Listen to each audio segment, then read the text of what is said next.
Thank you so much. First of all, maayong pag-abot sa province of Cebu. A round of applause for all for our colleagues in the Liga ng mga Barangay from the province of Batangas. Of course, I would like to extend my heartfelt welcome also to the members of the Board of Directors and officers headed by your President of the Liga ng mga Barangay of the province of Batangas, no other than Honorable Wilfredo Willie Maliksi. Sir. Of course, the delegation from the different barangays, from the different municipalities, once again, welcome to the province of Cebu.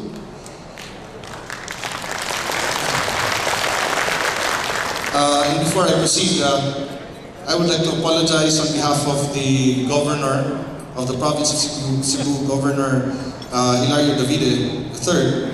He had prior commitments that could not be avoided. He had a meeting with the Provincial Disaster Risk Management team. You probably heard that there was a earthquake 2 days ago here in the province of Cebu, and those were one of the things that they were discussing. I hope that you can still follow us, and of course, personally welcome each and every one of you in the province of Cebu. Colleagues and members of the Liga ng mga Barangay, I think a simple introduction is in order. And I hope you don't mind I will speak a little or more mostly English because my Tagalog is very, very bad. No? I would have preferred to speak in my Cebuano dialect, pero baka mahihirapan tayo magkaintindihan. So, of course, aside from being the president of the Liga ng mga Barangay of the province of Cebu, I was a former councilor of the then municipality of Bugo. That is in the northern part of Cebu, about 101 kilometers from Cebu City. I was a 2-term councilor. I was a 3-term mayor of the city of Bugo. And I was a former congressman. I was together with your governor, when he was congressman, Congressman Mandalas. And then, of course, now I am the barangay captain of one of the barangays in my hometown of the city of Bugo, and of course the provincial board member representing the Liga ng mga Barangay in the province of Cebu. So, hindi naman I'm not that old. I'm not that old. I started serving my constituents at the age of 21. I was mayor at the age of 26. So, my experience in government is quite extensive already. As a matter of fact, what people do not really know is that my father, who was a former congressman, Congressman Celestino Martinez Jr., in the House of Representatives, was the author and proponent and sponsor of the local government code, which, of course, as we all know, is the Bible of all of us in government, especially public officials, especially the barangays, because of the 1991 local government code. That is where we started receiving our IRA, our internal revenue allocation. Friends, at this point, I think our league is at a crossroads. Meaning to say, since our election was postponed last year, so we have 1 more year. And tinanong ko nga kanina yung from the municipality of San Pascual, was ilan pa sa inyo dito gustong may election this year? Can I see a raise of hands? Wala. Ilan sa inyo gustong walang eleksyon na naman this year? Raise your hand. Sino bang last term dito? Yung first term.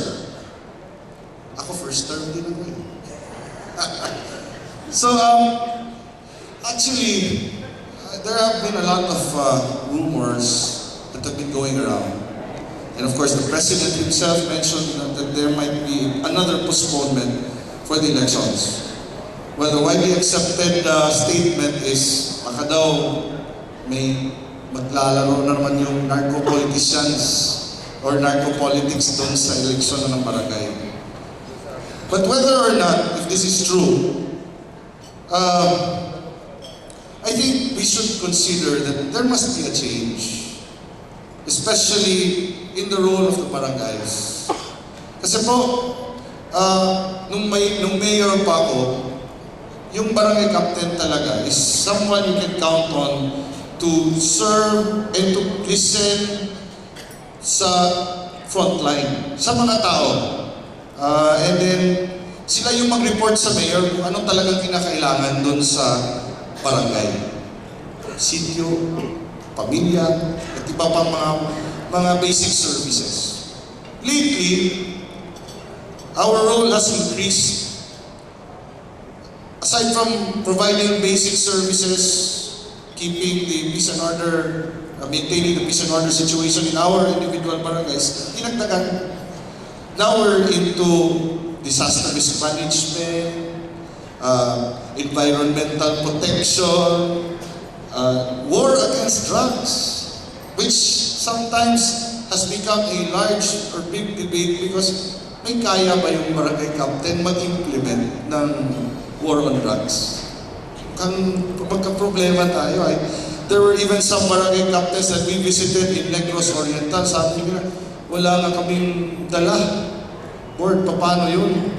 If we impose our will on those we identify, how about us? What happens to us?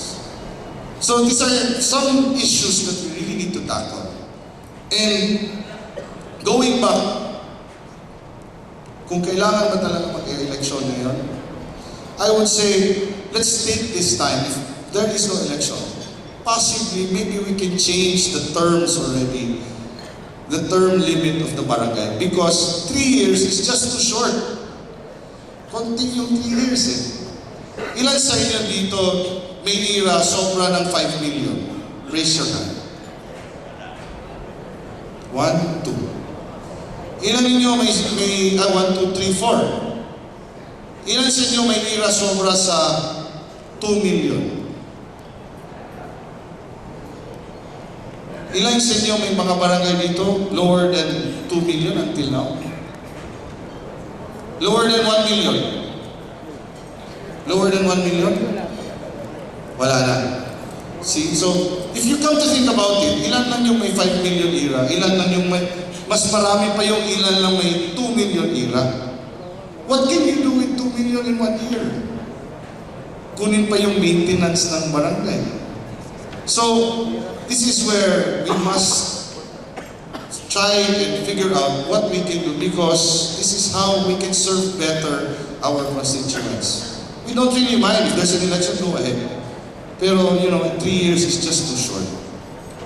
But we were really thinking is 5 years is enough for 2 terms. Pwede yun. That was what we were trying to discuss before. But then again, that has to go through a lot of discussion in the bill. About federalism.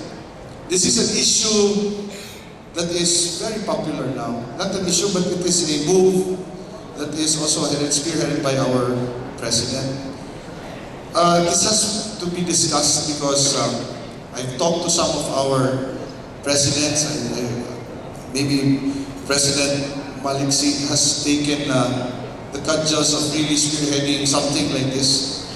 Let's give all our officers a round of applause again. Because I know this is not easy. Gathering like this, and then you came all the way from Batangas. I heard the host say that you look so tired now. How do you say? paniod to. Lunch. Nagka-lunch na ba kayo lahat? Huh? Yes? Yes. Because if you haven't had lunch, the President will take you out to lunch again. Merienda? Wala pa? Wala pa. Yes. Of course, it's good that your topic this afternoon will be federalism. This is something that we also, as a LIGA here in the province of Cebu, are looking forward to a lively discussion on federalism, because this is something that we really want to explore and discuss and think about, because this will provide a really big change in our system of government and of course the services for our constituents. I'm glad that I read all your schedule or itinerary for the day or agenda for the day. It's quite full. I was even asking some of the members, kailan ba kayo iikot sa Cebu? Ikot, Mr. President? Tomorrow? City tour. Morning, noon, and night. Sa gabi, walang ikot. Hindi kayo makapag-ikot. Disco, karaoke, wala, no? You know, you should take time out to visit not just Cebu City. Visit the far other towns of Cebu. Cebu is one of the major tourist destinations in the Visayas. If you go down south, we have, I think you've known about the whale shark watching in Oslo. The beautiful beaches are in the north, Malapascua, Bantayan Island, Kinatarka. The canyoneering activity is in Alegria, and of course, if you want to go up the mountains also in Osmeña Peak, dami po yung you can visit outside of Cebu City. And of course, once again, our office, our LIGA chapter here in Cebu, would be glad if you can visit us in the provincial capital. It's a short distance from Waterfront Hotel. If you would like, all our staff would be glad and would be very much welcome to receive you there.